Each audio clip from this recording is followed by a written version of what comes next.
Hello mga boss, kumusta? So ngayong araw mag-electroplating ulit tayo ng mga tornilyo ng engine natin kay RXT135. Yung mga nut ng block, nut ng head, pati yung engine plug natin sa taas, i-electroplate natin. Ayan, ito yung mga nut natin sa block, tapos yung nut ng cylinder head, pati yung plug ng engine sa taas. Sa RXT135 blanco lang kasi to. Okay, tatanggalin muna natin yung old plating ng mga nuts natin.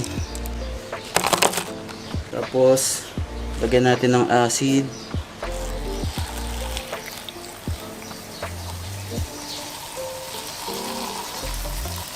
Ayan, hindi ko ibababad na matagal. Yung saktong matatanggal lang yung plating. Okay, pwede na yan. Ayan, gray na. Balawan lang natin ng tubig para ma-neutralize yung acid. Okay, eto na sila. So, ang next natin gagawin, i-wire wheel natin. Ayan, mas okay sana kung may sandblaster tayo kaso wala. Itong isa, medyo makalawang na kaya itim pa rin. So, ayan. I-wire wheel na natin.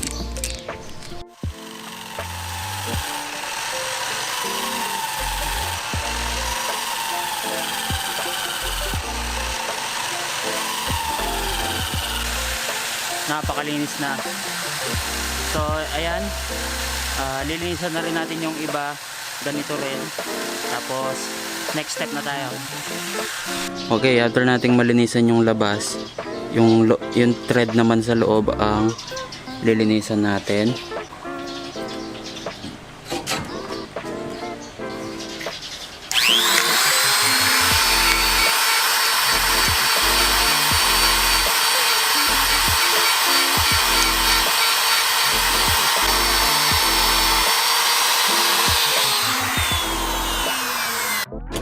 Okay, ready na sila.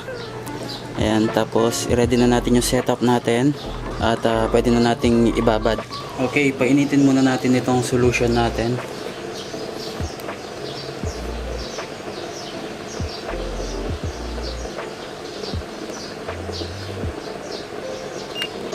Okay, pwede na yan. Ito yung una nating isasalang. Lagay muna natin dito. Tapos banlaw, distilled water lang to guys.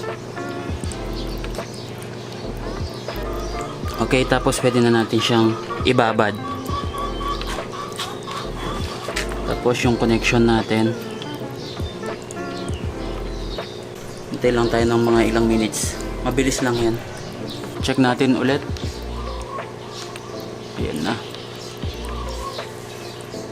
Konti pa. Okay, sa tingin ko okay na to.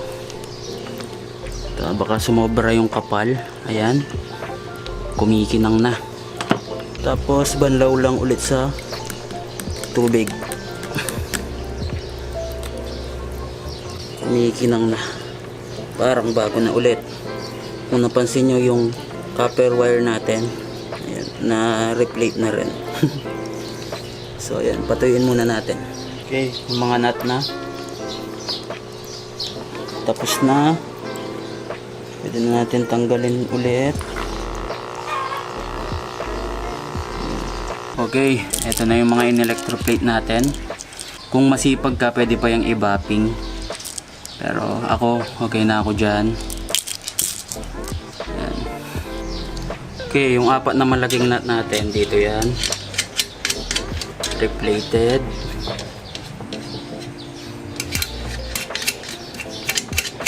Mali na bagay pero napakalinis tignan kapag hindi kinakalawang yung mga nut. Tapos yung engine plug natin, dito.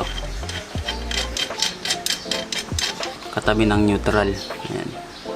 Napakalinis. Okay, yung apat na maliliit, sa head naman to. Yung head hindi ko pa napa-sunblast eh. So ayan muna. So ayan mga boss, hanggang dito na lang tong video na to. Ride safe sa inyong lahat.